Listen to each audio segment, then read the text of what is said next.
Good morning students, कैसे हैं आप सब। उम्मीद करती हूँ आप लोग अच्छे होंगे।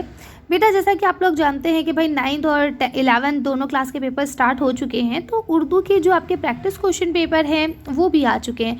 तो आज हम लोग प्रैक्टिस क्वेश्चन पेपर की ही प्रैक्टिस करने जा रहे हैं। देखिए, ये आप देख पा रहे हैं, ये DOE यानी डायरेक्टरेट ऑफ एजुकेशन की तरफ से आपके लिए बनाया गया है प्रैक्टिस क्वेश्चन पेपर है। ये सेशन इसी साल का रहने वाला है ना, एनुअल एग्जामिनेशन। सब्जेक्ट क्या है आपका? उर्दू ए, जिसका कोड है 003, है ना। अगर आप उर्दू फर्स्ट लैंग्वेज में पढ़ते हैं तो आपको ये वाली बुक पढ़नी होती है 9th क्लास के लिए, ठीक है। टाइम आपका 3 घंटे रहने वाला है। 80 नंबर का पेपर है। अगर आप उर्दू बी वाले स्टूडेंट हैं, जिनका उर्दू बी है, जिसका कोड होता है 303, तो उसके लिए भी मैं अपलोड कर दूंगी पेपर, तो आप लोग वो देख सकते हैं, ठीक है। चलिए, अब यहाँ देखिए, कुछ आपको हिदायत दी गई है। क्या दी गई है कि इसमें टोटल 17 सवाल हैं। तो सबसे पहले चेक कर लीजिए कि क्या 17 सवाल हैं इसमें या नहीं। तो देखिए, यहाँ 17 सवाल हैं, ठीक है। अब हम वापस चलते हैं ऊपर। अगला हमसे क्या कहा गया है, दूसरी चीज़ आपको बताई गई है कि ये सवालनामा 4 हिस्सों पे मुश्तमिल है। तो देखिए, आपको पता है कि पहला आपका इबारत फहमी होगा, जिसमें आपको इबारत दी जाएंगी, इक़्तिबास दिए जाएंगे, आपको पढ़ के जवाब देना होगा। दूसरा तहरीरी महारत होगा, तीसरे में कवायद होगा और चौथे में अदब से रिलेटेड होगा, ठीक है। अब लिखते हैं, आपको हर सवाल को उसके आगे जो हिदायत दी गई है उसके मुताबिक ही करना है। इसके बाद नेक्स्ट बताते हैं कि भाई हर सवाल के सामने उसके नंबर दर्ज है कि वो सवाल कितने नंबर का है, जैसा कि यहाँ आप देख पा रहे हैं। इसके बाद नेक्स्ट आपसे कहते हैं कि जवाब लिखते वक्त आपको क्या करना है कि सवाल का जो नंबर है वो दुरुस्त डालना है, क्योंकि आपको सवाल तो लिखना होता नहीं है, इसलिए जो आप जवाब लिखेंगे उसके आगे सवाल का नंबर सही डालेंगे, ठीक है। सवाल लिखने की ज़रूरत नहीं है। अब देखिए बेटा, एक चीज़ जो चेंजेस आई हैं वो ये आई है कि पहले आपको नसरी और शेरी 2 इक़्तिबास दिए जाते थे और दोनों में से कोई एक करना होता था, लेकिन अब जो है दोनों आपको करने हैं। नसरी और शेरी दोनों इक़्तिबास करने हैं, चाहे वो दरसी हों या गैर दरसी हों, ठीक है। गैर दरसी का मतलब होता है जो आपकी किताब में शामिल नहीं है और आपको दिए जा रहे हैं, ठीक है। तो ये अवंती वाला है, ये आपकी किताब में शामिल नहीं है लेकिन ये आपको दिया गया है।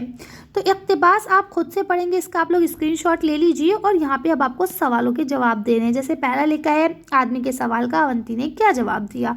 तो आप यहाँ से जवाब आसानी से दे सकते हैं कि भाई आदमी के सवाल का अवंती ने क्या जवाब दिया, ठीक है। आगे देखिए, ये देखिए यहाँ लिखा हुआ है, उसने क्या कहा। आदमी ने जब उससे कहा था तो उसने क्या जवाब दिया। अवंती ने फ़ौरन जवाब दिया, क्या दिया, मेरे दोस्त बस एक ही इलाज है, तुम एक जिंदा बिल्ली को पकड़कर उसे निगल जाओ, ठीक है ना, क्योंकि उसके पेट में चूहा चला गया है। अगला सवाल देखिए क्या लिखा है, बारात वालों को किस तरह का खाना खिलाया गया। तो बारात वालों को किस तरह का खाना खिलाया गया था। तो देखिए यहाँ लिखा हुआ है, बारात वालों को बहुत अच्छा खाना खिलाया गया, ठीक है। अगला सवाल है, अवंती किस तरह का शख्स था। तो ये सबसे ऊपर ही होगा कि भाई वो किस तरह का शख्स है। ये देखिए, हंसी मजाक करने वाला है, खुश मिजाज शख्स है, ठीक है। अगला सवाल देखिए, यहाँ लिखा है, अवंती किसका अजीज दोस्त था। तो किसका अजीज दोस्त था, ये भी यहाँ लिखा हुआ होगा। गरीबों का तो बहुत ही अजीज दोस्त था, ठीक है। आगे चलिए, अगला लिखा है, खाना खाते वक्त अवंती ने क्या देखा। तो क्या देखा था अवंती ने। तो देखिए यहाँ देखिए, ये लिखा है, खाना खाते वक्त उसने देखा था कि एक मेहमान मिठाइयाँ सिर्फ खा ही नहीं रहा बल्कि जेब में भी भरता जा रहा है, ठीक है। बस यहीं तक आपको जवाब देना है। तो बेटा, क्योंकि आप लोग इक़्तिबास को पढ़ के बहुत आसानी से दे सकते हैं जवाब, इसलिए मैंने इसको फिर भी करा दिया है, ठीक है। अब देखिए, यहाँ पे जो आपका शेरी इक़्तिबास होता है जिसमें आपको तकलीफ़ होती है, वो मैं आपको करा देती हूँ। है दुनिया जिसका नाम मियाँ ये और तरह की बस्ती है, जो महंगों को तो महंगी है और सस्तों को ये सस्ती है। यहाँ हरदम झगड़े उठते हैं, हर आन अदालत बसती है। गर मस्त करे तो मस्ती है और पस्त करे तो पस्ती है। अब देखिए क्या कहते हैं कि भैया जिसका नाम दुनिया है ना, ये एक अलग ही तरह की बस्ती है, ठीक है। अब नाम जो है ये नाम के ही उसमें लिया गया है, ठीक है। जो महंगों को तो महंगी है, अगर कोई इंसान महंगा है ना, तो उसको महंगी, और अगर सस्ता है इंसान तो उसके लिए ये सस्ती है। यानी कहने का मतलब ये है कि अगर आप खुश रहना चाहते हैं तो आपके लिए ये दुनिया बहुत अच्छी है, और अगर आप खुद ही बहुत ज़्यादा मतलब खड़ूस मिजाज के हैं तो ये दुनिया आपके लिए बुरी है। अगर आप अच्छे हैं तो ये दुनिया आपके लिए अच्छी है, अगर आप बुरे हैं तो ये दुनिया आपके लिए बुरी है, ठीक है। जैसे आप खुद हैं ये दुनिया वैसी ही है। या हरदम झगड़े उठते हैं, हर आन अदालत बसती है। यानी हर वक्त यहाँ झगड़े होते रहते हैं, कहीं ना कहीं किसी ना किसी के झगड़े हो रहे हैं और कहीं ना कहीं अदालतें लगी हुई हैं। अदालत का मतलब कि भाई फैसले हो रहे हैं, है ना। घर मस्त करे तो मस्ती है और पस्त करे तो पस्ती है। यानी अगर कोई इंसान मस्त है, वो कर रहा है, तो उसके लिए दुनिया मस्ती से कट जाएगी। और अगर एक सुस्तू आदमी है जो बस सोता रहता है ना, काहिल है, कामचोर है, तो उसके लिए ये दुनिया वैसे ही है। कुछ देर नहीं अंधेर नहीं, इंसाफ और अदल परस्ती है। इस हाथ करो उस हाथ मिले, यहाँ सौदा दस्त बदस्ती है। अब क्या मतलब है कि भाई कभी देर नहीं है और अंधेर भी नहीं है, ठीक है। इंसाफ और अदल परस्ती है, यानी कि जो जैसा करता है उसको वैसे ही मिलता है। यहाँ इंसाफ होता है, अदल है, ठीक है, यानी कि बेईमानी नहीं है। जो जैसा करेगा उसको वैसा मिलेगा। इस हाथ करो उस हाथ मिले, यहाँ सौदा दस्त बदस्ती है, यानी एक हाथ दो एक हाथ लो। सौदा दस्त बदस्ती का क्या मतलब होता है? एक हाथ दो एक हाथ लो, ठीक है। आगे देखिए क्या लिखा है। जो और किसी का मान रखे तो फिर उसको भी मान मिले, यानी जो किसी एक की इज्जत करता है तो उसको भी इज्जत मिलती है। जो पान खिलावे पान मिले, जो रोटी देवे नान मिले, ठीक है। यानी जो पान खिलाएगा उसको पान मिलेगा, जो रोटी देगा उसको नान मिलेगी। कहने का मतलब ये है कि अगर आप अच्छा करते हैं, आप नेकी करते हैं तो आपको नेकी मिलती है ना। अगर आप बदी करते हैं तो आपको बदी मिलती है। आप किसी के साथ अच्छा करते, ज़रूरी नहीं है वही आपके साथ अच्छा करे, आपके साथ गैब से अच्छा होता है ना। इंसाफ, नुकसान करें नुकसान मिले, एहसान करें एहसान मिले, है ना। अगर आप किसी का नुकसान करते हैं तो इनडायरेक्टली आपका भी कभी ना कभी नुकसान ज़रूर होगा, है ना। और अगर आप किसी पे एहसान करते हैं, यानी किसी की मजबूरी में, किसी के बुरे वक्त में साथ देते हैं, तो आपका भी कोई ना कोई ऐसा होगा कि अगर आपके ऊपर कभी कोई बुरा वक्त आता है तो कोई ना कोई आपका भी साथ ज़रूर देगा। जो जैसा जिसके साथ करे फिर वैसा उसको आन मिले, है ना। भाई आपने जैसा जिसके साथ किया है, ज़रूरी नहीं है वही इंसान कोई और आपको वैसा आपके साथ करेगा, ठीक है ना। मतलब अच्छाई करेंगे अच्छाई आपके साथ होगी, है ना। बुराई करेंगे तो आपके साथ बुराई होगी। गालिबन इस नज़्म का नाम नेकी और बदी है, ठीक है। आगे लिखा है, कुछ देर नहीं अंधेर नहीं, इंसाफ और अदल परस्ती है। इस हाथ करो उस हाथ मिले, या सौदा दस्त बदस्ती है, ठीक है। तो अगर आप लोग इसे पढ़ना चाहते हैं तो जो आपकी 10th क्लास की जान पहचान बुक है ना, उसमें ये दे रखी है। अगर आप पढ़ना चाहें तो पढ़ सकते हैं, वीडियो मैंने बनाई है इसके ऊपर। अब देखें यहाँ क्या लिखा, सौदा दस्त बदस्ती से क्या मुराद है, ठीक है। तो सौदा दस्त बदस्ती का क्या मतलब है कि एक हाथ दो दूसरे हाथ लो, जो आप करोगे वही आपको मिलेगा। कहाँ हर वक्त झगड़े उठते रहते हैं, तो दुनिया में हर वक्त झगड़े उठते रहते हैं, है ना। लोगों पर एहसान करने वालों को क्या अजर मिलता है, तो उनके ऊपर भी एहसान होता है, ठीक है। दूसरों का मान रखने वाले को क्या मिलता है, उसका भी मान रखा जाता है ना। किस काम में यहाँ देर नहीं लगती, तो इंसाफ में यहाँ देर नहीं लगती। यहाँ इंसाफ और अदल फ़ौरन का फ़ौरन हो जाता है, ठीक है। तो इस तरह से आप लोग इसे कर सकते हैं। अब देखिए, ये तो आपका गैर दरसी इक़्तिबास था। अब ये आपका दरसी इक़्तिबास आया है जो आपकी किताब से ही लिया गया है, ठीक है। तो इसमें भी दोनों करने। अब देखिए, ये इक़्तिबास आप खुद पढ़ेंगे और इसके सारे सवालों के जवाब खुद देंगे, ठीक है। अब आगे आ जाइए, दूसरा आपका शेरी इक़्तिबास है, ठीक। अब देखिए यहाँ पे आपको क्या दिया गया है, ये भी आपकी किताब से ही ली गई है, ठीक। तो उम्मीद करती हूँ आपके टीचर्स ने आपको इसे पढ़ा दिया होगा, तो इसको पढ़ने में आपको कोई तकलीफ़ नहीं होगी। अब देखिए यहाँ लिखा है कि ये अशार किस नज़्म से लिए गए हैं, ठीक। या अब क्योंकि देखिए मैंने आपका ये वाला सिलेबस पढ़ाया नहीं है ना, कोर्स ए मैंने नहीं पढ़ाया है, इसलिए मैं इसके जवाब आपको नहीं दे सकती, आप खुद से करेंगे इसको, ठीक है। बाकी जो सवाल यहाँ पे दिए गए हैं आपको, ये सारे आपके नज़्म से होंगे, तो ये आप लोग खुद कर लीजिएगा, ठीक है। अब देखिए यहाँ पे अब आता है तहरीरी महारत, है ना। तो तहरीरी महारत में अगर हम बात करें तो पहला आपको दिया गया है सवाल, इंफॉर्मेशन टेक्नोलॉजी के उन्वान पर 250 से 300 अल्फाज पर मुश्तमिल एक मजमून लिखिए, है ना।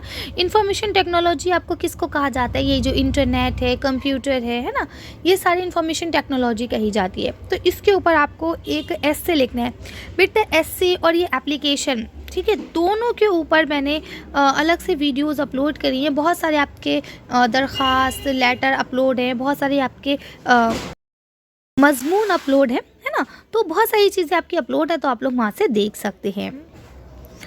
अब अब देखिए यहाँ पे आपको जो सवाल दिया गया है चौथा, वो ये दिया गया अपने स्कूल के तालीमी माहौल का जिक्र करते हुए अपने दोस्त को एक ख़त लिखिए। ठीक है, तो देखिए ख़त का पैटर्न सेम ही रहता है बेटा, आप लोग पीछे जो मैंने अपलोड करी है वीडियोज़ उससे पैटर्न को देख सकते हैं।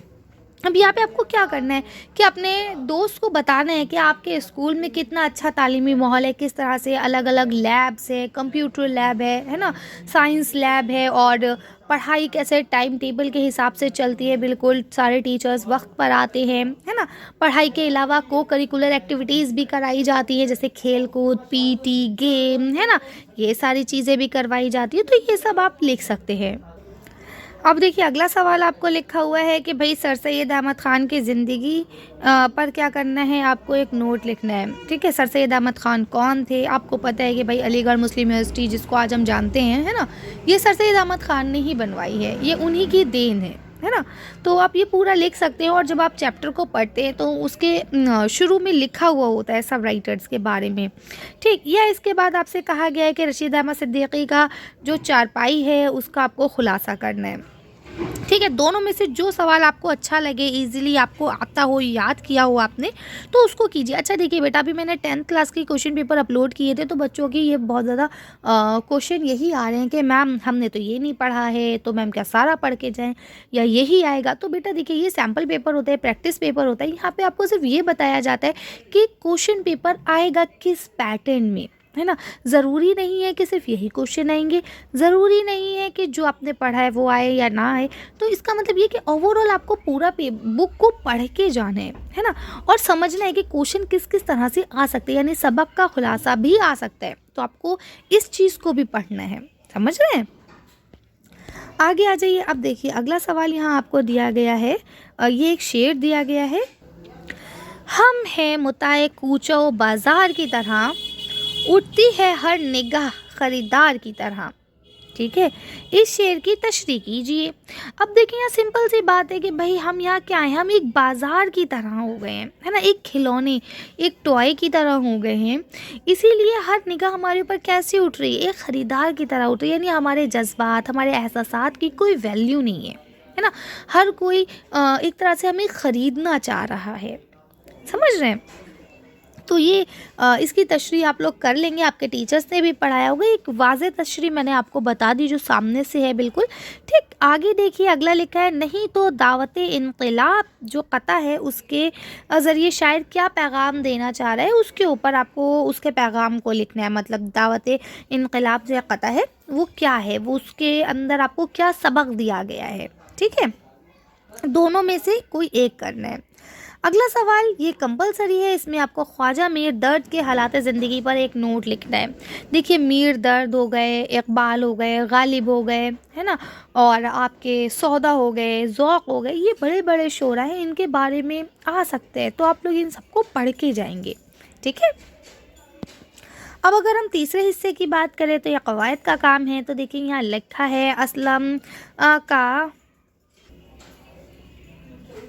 असलम का संदुकचा बहुत खूबसूरत है। इस जुमले में संदुकचा इसमें नकरा की कौन सी किस्म है। तो अब देखिए इसमें नकरा, इसमें मारफा, इसकी जो किस्में हैं वो सब मैंने अलग से पढ़ाई हैं, तो आप लोग एक बार उसे जाके देखिए ताकि आपको और सारी किस्में भी पता चल जाए।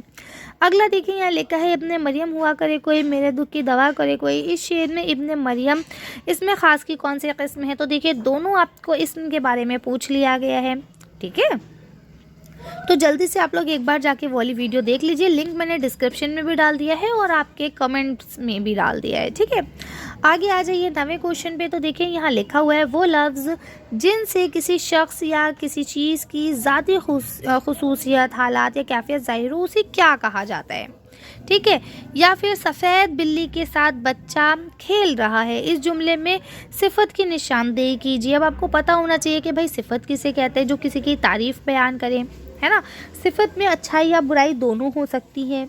ठीक है, तो हम यहाँ पे सफ़ेद बिल्ली जो है ना, सफ़ेद जो है ये उसकी सिफत है, क्योंकि बिल्ली कैसी है, सफ़ेद, समझ रहे हैं। तो ये वैसे मैंने अलग से बनाई है ये सारे। बेहतर यही है कि आप लोग एक बार जाके वो सारी वीडियोस देख लें, इससे आपका ग्रामर मजबूत हो जाएगी। ठीक है।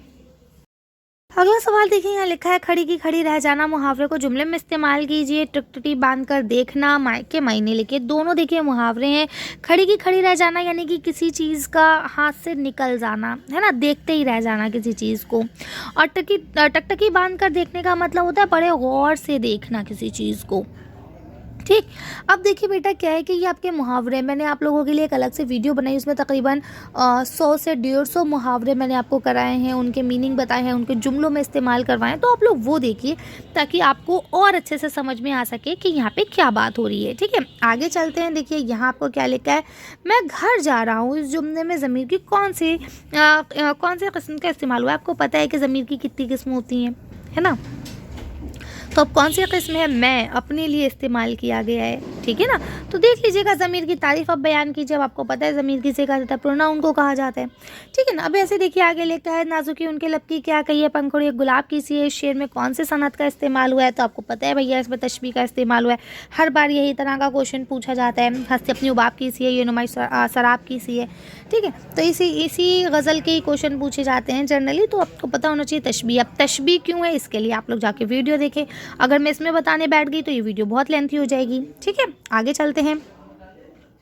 बात को पोशीदा रख कर कहना या मनफी इशारा करना क्या कहलाता है? तो आपको पता है किनाया कहलाता है ना। एक बार देख लीजिएगा। बाकी इसमें देखिए अगला लिखा है, अल्लम कल दिल्ली जाएगा। ज़माने के लिहाज से इस जुमले में कौन सा फ़ेल है? बता दीजिए कौन सा फ़ेल है। ठीक है, अब यहाँ लिखा है जो फ़ेल मौजूदा ज़माने में किया जा रहा हो उसे क्या कहते हैं?